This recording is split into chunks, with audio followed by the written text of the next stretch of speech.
look, they changed the arrangement of the laundry. You see? It's very, very nice now. Now this one up is the hair. So the hair color. Now they make already the beauty spa. So you see, it's very nice.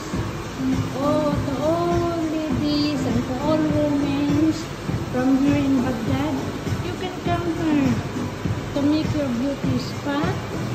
And down also is her hair. Do it again. It's very, very nice. You change it. Okay. The make over his hair.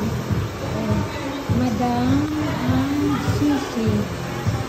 And then now is the Lutsi Clinic. Okay. So try. You want to visit again here? It's very nice. It's very caliente. Thank you. Thank you. And in the entrance, this one it's the same, the manicure and the pedicure. Thank you. Thank you again for watching.